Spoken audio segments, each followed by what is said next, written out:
Cosmic Ships. Samael Aun Weor. Chapter I. Cosmic Ships. Back in the year 1950, when we first spoke about flying saucers, we emphatically asserted that these flying saucers are indeed cosmic ships manned by inhabitants from other planets. At that time, many laughed at our claims, but today events have proven us right. In the United States, there exists a scientific department solely dedicated to researching these cosmic ships.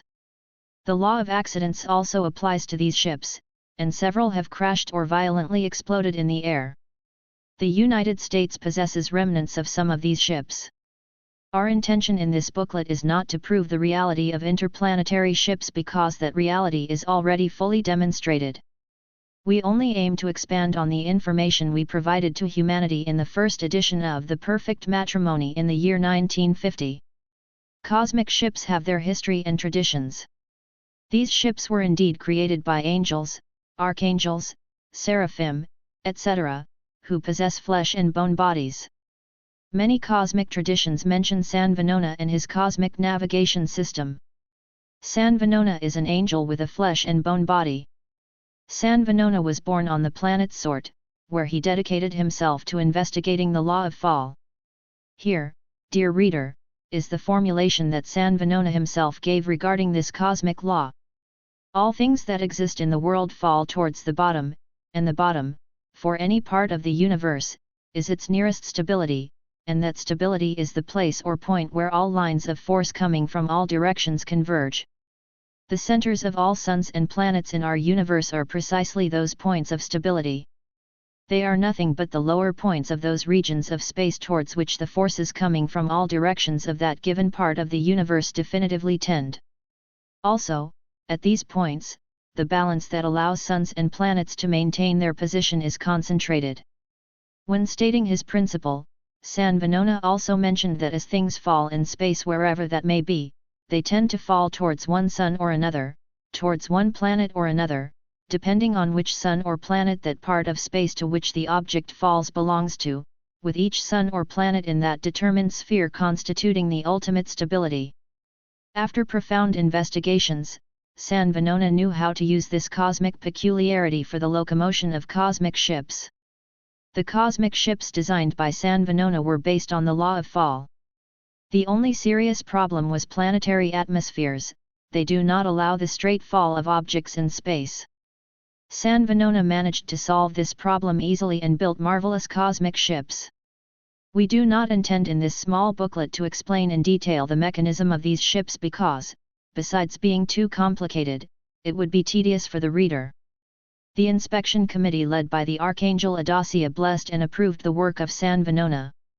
San Venona's ships moved with the magnetic force of the worlds and were very fast. However, the most serious problem arose when the ships approached any planet or sun in space. Difficult maneuvers were then needed to avoid a catastrophe. Few were the angelic men who could handle these ships. Steering San Venona's ships was very difficult, and each day more and more technicians were needed to operate these ships. Nevertheless, San Venona's system was a technical revolution in its time and completely displaced other systems. After many years of cosmic activity, San Venona's system was displaced by the revolutionary system of the Archangel Hariton. This archangel is a complete man in every sense of the word and has a flesh and bone body like any person. The marvelous works of Mr. Hariton were overseen by a great sage known throughout the cosmos by the name of Adasia. This sage is also a gentleman who has already attained the rank of archangel. Modern cosmic ships are based on the works of Archangel Hariton. The entire technical functionality of these ships is based on the principle of continuous motion. This is not a mechanics text, and we are not mechanics either, therefore, we refrain from describing all the mechanics of cosmic ships. Millions of cosmic ships travel through the infinite cosmic space, as numerous as the sands of the sea. Intersystemic ships are gigantic and carry small ships within their gigantic belly, which they use to descend to the worlds. This is similar to large ships that carry small boats aboard to reach the land. Any mature humanity in the cosmos has the full right to receive cosmic ships. Normally, the elder brothers assist the younger ones, and when a humanity reaches our age, they receive visits from planetary humanities who initiate them into cosmic travels. In addition to giving them some of these ships, they teach them how to build them. During the times of Atlantis, cosmic ships would normally land at the airports of the city of Samlios. Then, inhabitants of other planets would visit the kings and socialize with them in their palaces. When humanity became morally corrupt, sister humanities from other planets ceased to visit us. In this era of bankruptcy of all spiritual values, we will be again assisted by our brothers from other worlds. We need extra help because we are failing and on the verge of a great cataclysm. Terrestrial humanity has reached the maximum of its corruption, and the assistance of our elder brothers is urgently needed. Several Earth inhabitants have already been taken for a ride to other planets in infinite space. In the Republic of Mexico, 2 men were taken to Venus, one residing in Jalisco and the other in the capital city of the country. In the next chapter, we will talk about the latter. We know that in Brazil, there is another man who was taken to Mars. There is no doubt that all of us will be able to visit the other planets in space. We are on the eve of a great cosmic cataclysm and will be warned before the great catastrophe. The sister humanities from other planets will try to save us and will officially enter our main cities, announcing the danger that awaits us. But if we continue with atomic explosions, vices, all kinds of evils, and wars, the catastrophe will then be inevitable. It is good to know that a group of Tibetan lamas already has a few of these cosmic ships. They received them from our brothers from other planets and keep them very well guarded in a certain secret location in the Himalayas. In the streets of our cities, some citizens from other planets already walk, they dress as civilians, and no one recognizes them. They study our languages, customs, and habits with the purpose of helping us. We are going to be helped on a large scale. We urgently need this help because we are utterly failing. Many cosmic ships now land in the jungles of Brazil, the south of Argentina, etc., and in some other places where they have secret airports. Some of these cosmic crew members usually stay among us. Those who believe that visiting humanities from other planets intend to destroy us are mistaken. Those who assume wickedness in our visiting brothers are mistaken. It is clear that they have weapons with which they can paralyze man and machines. It is logical that they are invulnerable because they are well armed and protected. If they wanted to dominate this world, they could do so in seconds because they have special weapons to do it. They could also destroy this planet, blow it to pieces, but that is not really what they want. They are not destructive, they respect life, they are not the wicked ones of the earth. Our visiting brothers only want to help us, and each and every inhabitant of the earth must prepare to receive them. Currently, inhabitants of Mars, Venus, Mercury, etc., live in all the major cities of the world. They study our languages and customs with the purpose of helping us.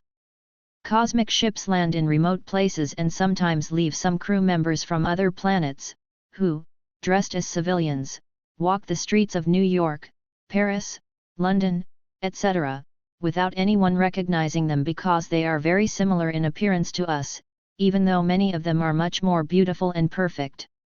The fantasies of many authors who imagine that inhabitants of other planets have a different form than that of the human beings on Earth are absurd.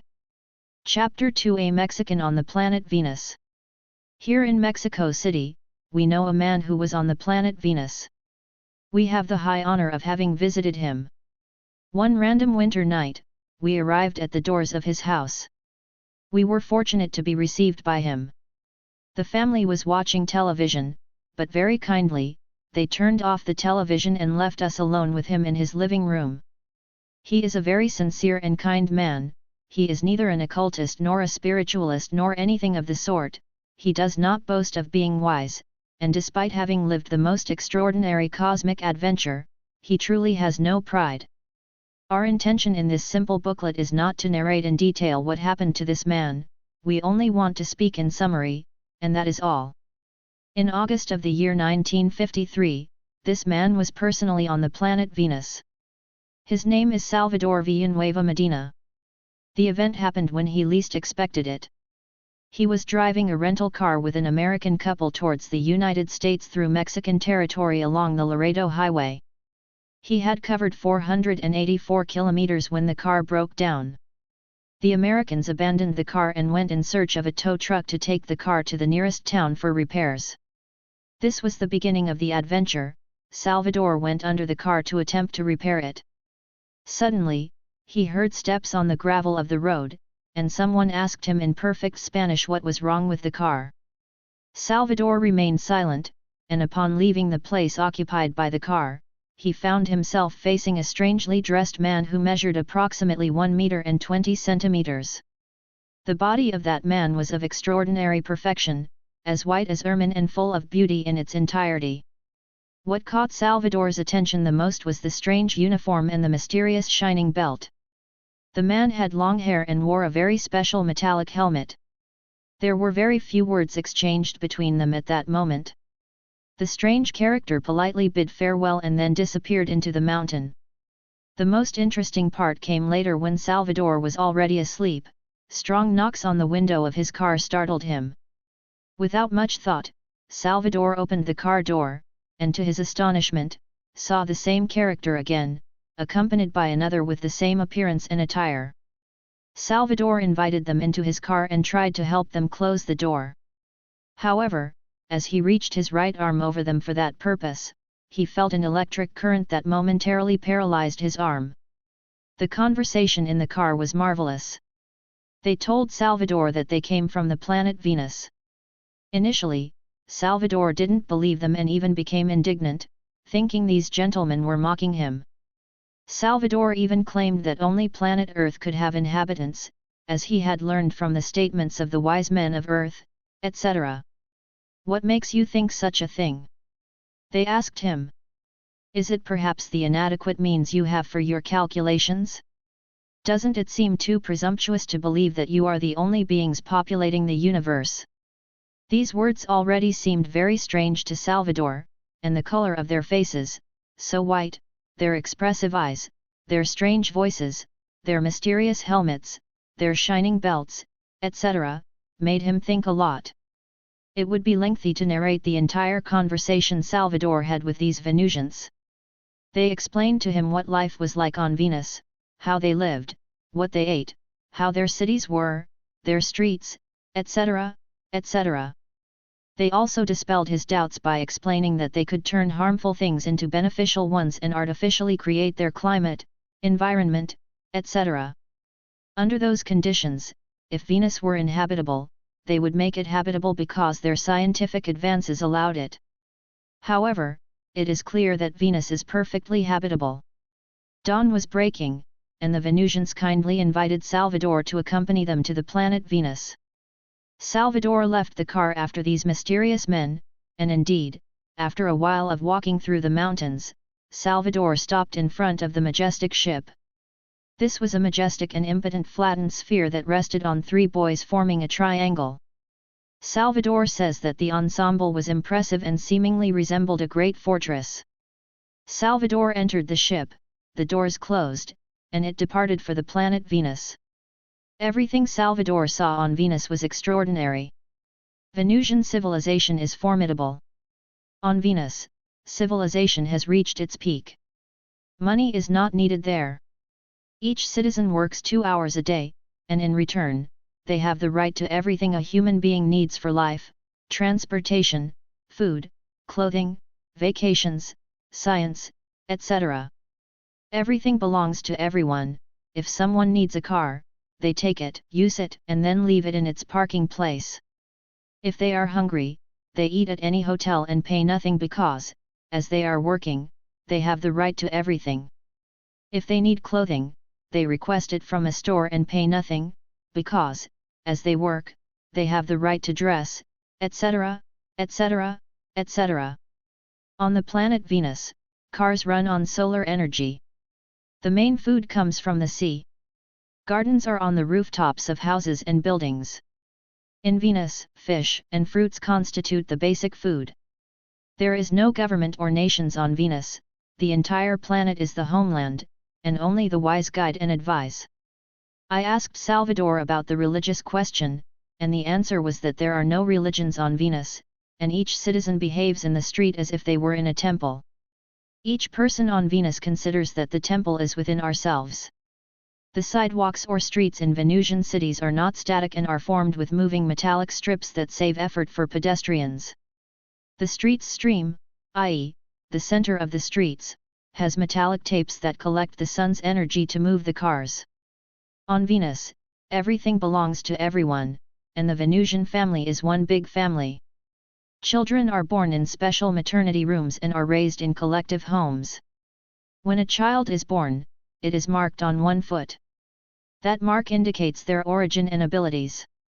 According to that, the child is educated in the collective home. When they reach adulthood, they take their place in society. Under these conditions, the private family does not exist. Everyone on Venus is one single family. There is no hunger, war, or social classes on Venus. There, only wisdom and love prevail. Salvador Villanueva Medina was on Venus for several days. On that planet, he found two French residents, both twin brothers and veterans of World War II. They were also transported to Venus and later pleaded with the Venusians not to bring them back to Earth. They live happily there. Salvador returned to Earth. He was brought back to let the Earth's inhabitants know that Venus is inhabited. The Phillips laboratories analyzed the soil and plants where Salvador located the cosmic ship and found very strange molecular and atomic disorder. Jorge Adamski, the American scientist who met some Venusians in the Nevada desert, also contacted Salvador and gave a lecture on this topic at the Insurgentes Theater in Mexico City. Great German scientists investigated the area where Salvador found the cosmic ship, and the results of their research were the same as those of Phillips. A great scientist came from the palace of the kings of England to investigate the case, and the conclusions were the same as those of Phillips. In these difficult times we live in, we will be helped by inhabitants of other planets. It is necessary to learn to communicate telepathically with them. Jesus said, "Ask, and it will be given to you.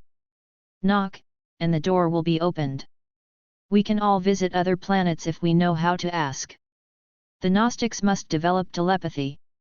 The Gnostics must go to the fields, to the deepest forests, and there, in peace and deep meditation, communicate telepathically with the Venusians or the Mercurians or Martians and ask them to take them to Venus, Mars, or Mercury. In the peace of the mountains or on a lonely beach, any day we can have the happiness that Salvador Villanueva Medina had. Each one of us can be taken to Venus or other worlds. The system to communicate with these angelic men is telepathy. The Universal Gnostic Christian movement has formidable systems to develop telepathy. Anyone who wants to visit other worlds should not drink, smoke, or have any vices. Our international Gnostic missionary Joaquin Amartegui was visited by an interplanetary ship in his retreat at the Summum Supremum Sanctuarium. The thoughts of any supplicant travel to the planet Venus in a few seconds, and if we are worthy and deserving, we can receive a response. Any day, in the solitude of the countryside, we can have the joy of seeing a cosmic ship landing near us, and then they can take us. Mercurians, Martians, etc., are true men with flesh and bone bodies. Men with the soul of an angel, angel men. Chapter 3: The Pluralized Self. There is free energy in its movement, and stagnant energy. The self is a knot that must be untied. The self is stagnant energy. The universal spirit of life is free energy in its movement. The spirit is not the self. The soul is not the self. The physical body is not the self. It is necessary to know that the self is the Satan spoken of in the Bible. The self is the Ahriman of the Persians. The self is a bundle of memories, desires, passions, appetites, fears, etc., etc. There is no higher self.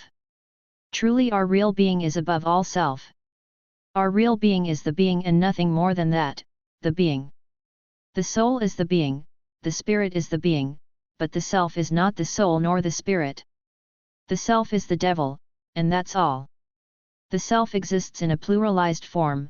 By this, we mean that the self is a legion of devils. Just as water is composed of many drops, just as the flame has many sparks, so the self is composed of many small selves. Each desire is personified by a small self. Each appetite is personified by another small self. The 7 deadly sins are personified by 7 selves, 1 for each deadly sin, 7 for the 7 deadly sins. All vices, passions, and evils are personified by small selves that together constitute the self or reincarnating ego. What is reincarnated is the self. The self is reincarnated to satisfy desires and pay karma. The self is the origin of pain, the self is the origin of all our evils.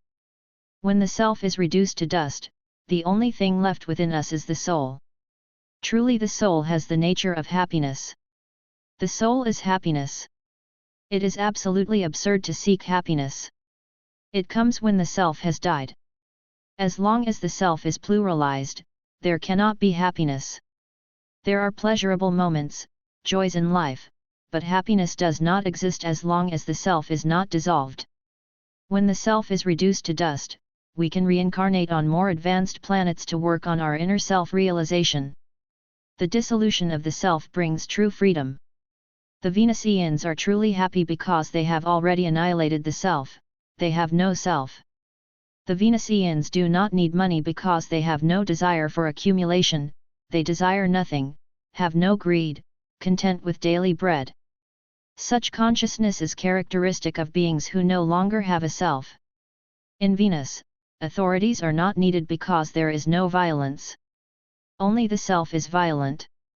In Venus, government is not needed because each citizen knows how to govern themselves.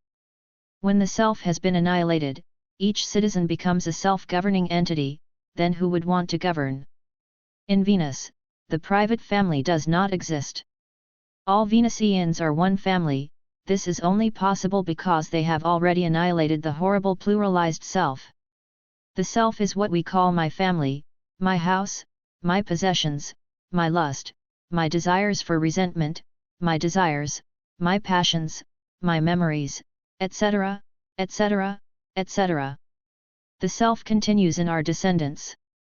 The self is the race, the nation, my social class, my money, my family, my inheritance, etc., etc., etc. The self is the subconscious. When the self is annihilated, the subconscious becomes conscious. We need to annihilate the self to make the subconscious conscious. Only by annihilating the self can we truly make the subconscious conscious.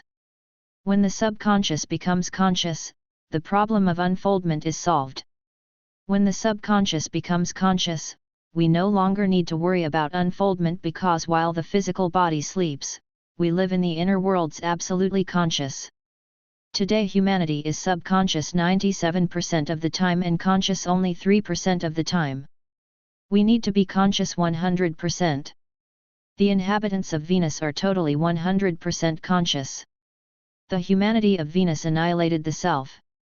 Truly the self can only be annihilated through rigorous creative comprehension. We need to perform self-dissection with the scalpel of self-criticism. Instead of criticizing others, we must criticize ourselves. Practical life is the mirror where we can see ourselves as a whole body, just as we are. When the mind is in a state of alert perception, we can easily discover our defects in interaction with others because these spontaneously come to the surface. In relation to neighbors, friends, co-workers, wives, children, husbands, etc., it is amazing how our defects stand out, and if we are alert and vigilant like the watchman in times of war, it is only logical that we see them as they are. In coexistence, there is self-discovery when we are in a state of alert perception.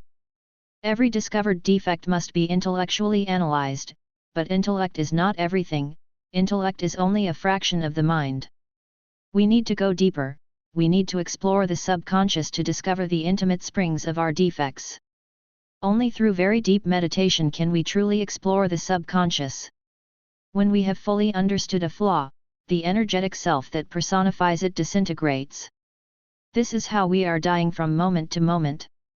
We need mystical death. We need the death of the self. Let us remember that each of us carries within a legion of devils. The self is a legion of devils. Within each person exists the body of desires, and within the body of desires, the pluralized self. The pluralized self miserably squanders the essence, that is, the prime matter, the substance of the soul.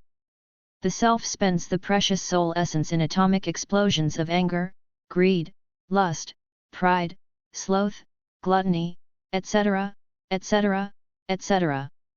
When the self has died, the essence accumulates, becoming soul.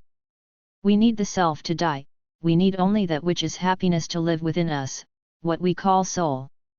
When the self dies, karma ends, and indeed, we are set free. The inner contradictions of each person are due to the pluralized self. I will read a newspaper, says the self of the intellectual center. I don't want to read, I want to ride a bicycle, says the self of the movement center. I want this woman, I love her, says the emotional center. I don't want her, what I want is money, says the self of the mental center. To hell with these concerns, I'm going to eat, says the self of digestion. I want to eat a lot, says the self of greed. I swear to be faithful to gnosis, says the emotional self. To hell with gnosis, exclaims the intellectual self furiously. It's better to make money, says the self of greed.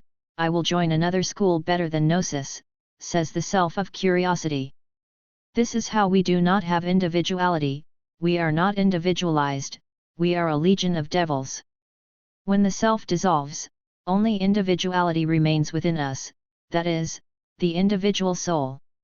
Venusians are true sacred individuals. They have no self. Venusians are truly perfect beings. We earthlings are intellectual animals, we have no authentic individuality. Many people have been seen swearing allegiance to gnosis, swearing before the altar, and later joining another school, declaring themselves enemies of gnosis. This is because they lack individuality. The self that was once enthusiastic about gnosis is later displaced by another self that abhors gnosis. Human beings cannot yet have continuity of purpose because they lack individuality, they are a legion of devils, and each devil has its own criteria, ideas, opinions, etc. Humans are unachieved beings.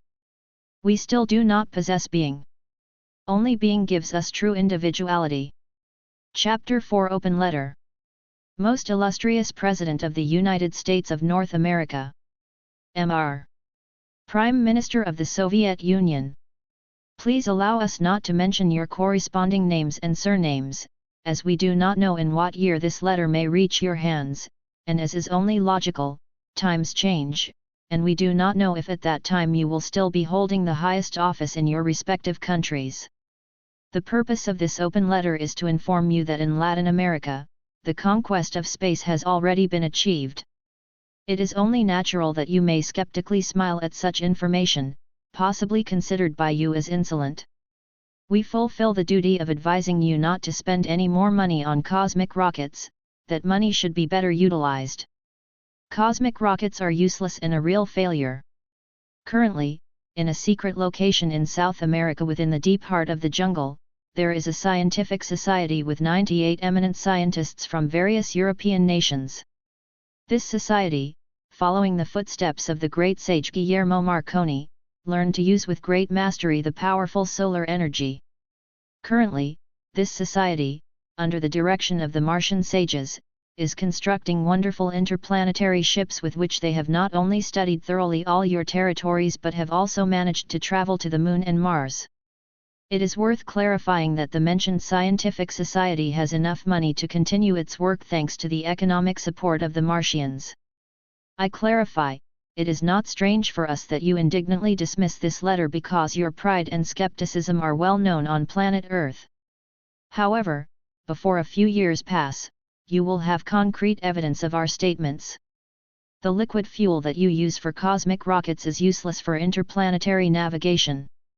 The cosmic ships designed by the Martians and built by the sages of the mentioned scientific society, under the direction of the Martian sages, are propelled by solar energy.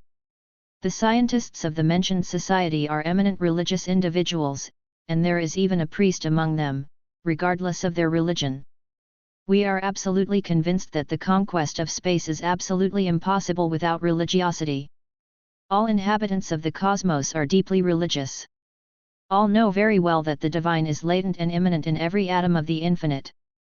The mentioned scientific society has built a great underground laboratory in the heart of the jungle. This laboratory has everything it needs for research. Contact with the Martians was achieved on December 16, 1955, at 5 in the afternoon. 5 Martian machines flew over the jungle at that time, and 1 landed.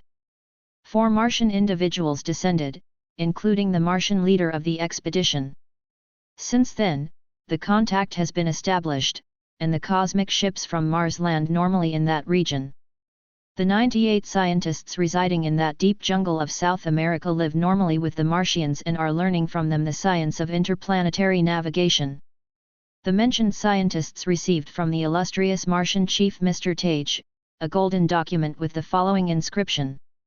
Loga, Mars, universal brother of immense space, pays homage and friendship to Dog, Earth, in the ardent desire to unite all beings living in a single spirit, in the infinite spirit for glory and eternal peace.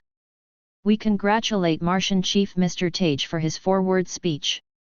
These 4 words are Sundi, Dog, Loga, which mean, God, Earth, Mars. With this speech and the golden document, the alliance between Martians and Earthlings has been sealed. We also congratulate Mr. Martinelli for the beautiful and significant ring given to Mr. Tage. On October 12, 1956, at noon, the most important cosmic event of all centuries took place on Earth, after the coming of our Lord the Christ. One of the most illustrious members of the mentioned scientific society, the illustrious Mr. Narciso Genovese, says that at that precise time, the expedition set off for the planet Mars. We owe a lot to Mr. Narciso Genovese regarding the mentioned scientific expedition to the planet Mars. If this letter reaches him, let him receive our congratulations. Just as there were 3 ships that arrived in America with Columbus, there were also 3 cosmic ships built by Earth scientists under the direction of the Martians. The names of the 3 cosmic ships are Loga, Doge, Kundi. Mars, Earth, Alliance. The interior of the ships was adorned with the image of Christ, and the journey was carried out with complete success. The convoy was formed by 3 terrestrial cosmic ships and 6 Martian ones that fulfilled the mission of escorting the terrestrial ships. 9 people formed the crew of the terrestrial ships, 3 for each of the 3 terrestrial cosmic ships. The first stage of the cosmic flight was the Moon, and it was absolutely proven ad nauseam that the Moon is a world already dead. The explorers rested on the Moon and then continued their journey to Mars. 10 more Martian ships joined the expedition on the Moon. All the inhabitants of the city of Tainio, the capital of the planet Mars, came to the airport to welcome the Earth inhabitants. The expeditionaries stayed on the planet Mars for 5 days dedicated to observation and study. They learned a lot in Mars, and after returning victorious, they continued their studies and research in the heart of the South American jungle. The 98 European scientists dedicated to this kind of investigation and studies under the direction of the Martian sages want to share their knowledge with all the inhabitants of the Earth. They want all of humanity to participate in interplanetary navigation, but Russia and the United States, with their atomic experiments and nuclear explosions, are hindering us.